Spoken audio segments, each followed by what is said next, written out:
Nichukue fursa hii kuwakaribisha kwenye mkutano huu maalum kabisa ambao ni mwendelezo wa kikao kilichofanyika cha kamati ya utendaji ya klabu ya Young Africans.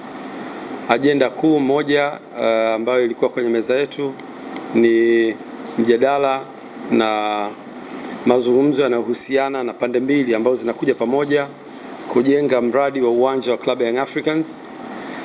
Na kama tulivyokuwa na communications masiku machache yaliyopita, tulitoa taswira ya mradi huu kwa kuanza na kumtafuta mwekezaji ambaye tutakwenda kushirikiana naye, na tukatangaza nafasi hiyo.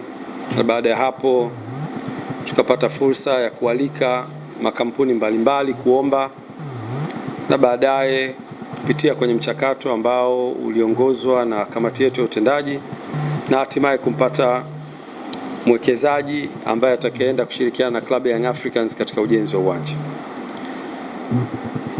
Lakini baada ya utambulizi huo, nichukue fursa hii kuwaalika wote kwenye mkutano huu, na nianze pia kwa kuwatambulisha ambao wako mbele yetu.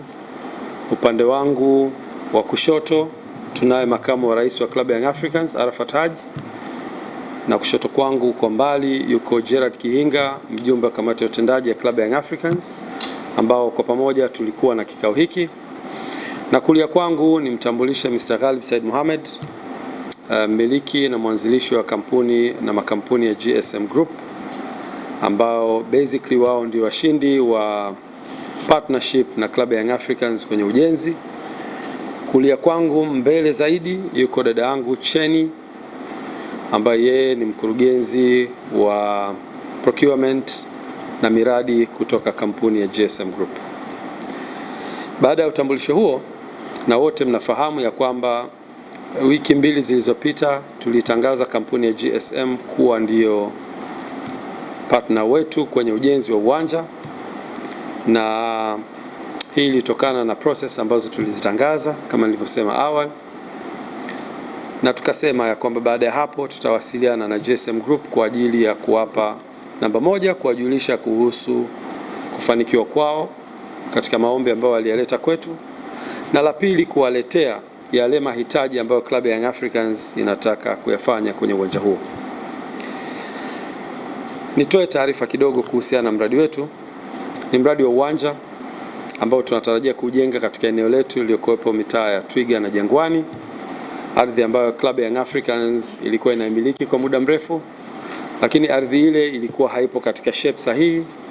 Tukaiomba serikali kupitia mradi ambao uko pale sasa hivi wa maendeleo ya Mto Msimbazi, na serikali ikapokea dhamira yetu na kuichakata na hatimaye kutupa mwongozo wa vitu vya kufanya, na baadaye kukubaliana kupewa eneo lenye square mita 37,500 likiwa lipo katika shape sahihi ya mita 250 kwa 150 upana kwa ajili ya ujenzi wa uwanja wetu. Baada ya kupewa eneo hilo, tukatangaza kutafuta partner ambayo tutaweza kutumia mahusiano hayo kujenga naye uwanja huo. Tukaipata kampuni ya GSM, na baadaye kampuni hiyo tukaiandikia kuwapa mahitaji ya aina ya uwanja tunaohitaji. Young Africans inategemea kujenga uwanja kwa partnership hiyo wenye category 3 au 4, between 3 or 4. Tukienda kutafuta kwenye CAF guidelines za aina ya uwanja, utanielewa nikisema category 3 au 4. Category 3 na kupeleka mpaka robo finali ya Champions League, na mashindano yote madogo yanaweza kushiriki hapo. Na category 4 is the highest when it comes to standards za viwanja, ndio inaweza kupelekea hadi kucheza finali za mashindano yote barani Afrika, ikiwemo AFCON, Champions League, CAF Confederations na mashindano mengine. Kwa hiyo tuliamua kwenda kwenye kategori hiyo ili kutoa fursa ya klabu ya Yanga ambayo sasa hivi imedevelop behavior kushiriki mashindano ya kimataifa, lakini pia kutoa fursa ya uwanja wetu kutumika kwenye mashindano mbalimbali, kwa sababu eneo hilo halitakuwa tu la uwanja wa mpira wa miguu, lakini facility hiyo inaweza kutumika kwenye mechi mbalimbali, lakini pia matukio mbalimbali ya kijamii. Na dhamira ni kukusanya fedha kwa ajili ya kuhudumia uwanja. Lakini tutakwenda kujenga uwanja ambao ni state of the art. Leo ambapo ni sehemu ya taarifa hii tunaitoa, Excom iliweza kupata nafasi ya kupata presentation ya aina ya uwanja utakavyokuwa. GSM Group wame appoint leading architect David Kibebe, ambaye yeye ndio amekuja kufanya presentation ya aina ya uwanja ambayo kitaalam inaitwa conceptual design, kupata concept ya jinsi gani uwanja utakavyokuwa kulingana na hizo standards za CAF, lakini pia kulingana na mahitaji binafsi ya klabu ya Young Africans. Tumepata presentation hiyo na tumeweza kuitazama na kutoa mawazo kwa yale maeneo ambayo tulikuwa tunaamini yanaweza kufanywa kazi na yakaboreshwa. Na baada ya kumaliza kikao hicho, moja katika makubaliano ya kikao ni kutengeneza timu ya pamoja kati ya secretariat yetu ambayo chini CEO Andre Mtine pamoja na timu ya design kutoka GSM Group kwa ajili ya kuaccommodate hayo mahitaji ambayo tunahitaji wote kwa pamoja. Na nitoe mwendelezo sasa, baada ya kumaliza hatua hiyo ambayo tumekubaliana, in a week time inatakiwa hiyo imeshakwisha, kwa sababu conceptual design imekamilika. Wanahitaji kwenda kwenye detail design. Nikisema hivi watu wa miradi watanielewa. Architects anaweza kutengenezea muonekano mzuri wa jengo. Hatua ya kwanza ni kutoa mapendekezo yako na kukubaliana. Hatua inayofuata sasa kwenda kwenye structural design na services na vitu vingine ambavyo hiyo inaweza kuchukua muda kidogo. Tunatarajia tutakuwa na schedule of works baada ya hapo inayotuonyesha matukio hayo yatachukua muda gani, na kila hatua tutakayokuwa tunaifikia tutakuwa tunaileta kwenu.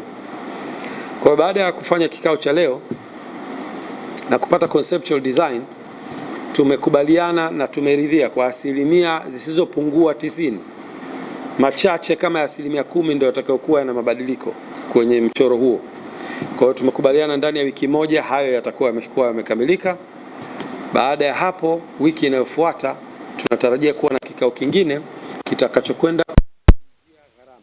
Kwa hiyo mpaka sasa hivi tuna concept lakini hatujapata gharama. Tukitoka kwenye hatua hii ya concept ambayo ndani ya wiki moja tutakuwa tumekamilisha, tutakwenda kwenye hatua ya pili ya kuestablish cost of the project. Tukiweza kupata gharama za ujenzi wa uwanja baada ya kuwa tumeyapitisha yale tunayoyahitaji yawe sehemu ya uwanja huo, hatua ya tatu itakwenda kuwa hatua ya majadiliano ya jinsi gani tutashirikiana na mgawanyo wa mahusiano ya mradi huu. Narudia tena, baada ya kuwa na michoro tukaipitisha, hatua ya pili ni gharama. Baada ya kupata gharama za mradi mzima, hatua ya tatu itakuwa ni mahusiano ya mgawanyo wa mradi huu, kwa maana ya distribution of shares or partnership inayokwenda kujenga mradi huu. Kwa hiyo kulingana na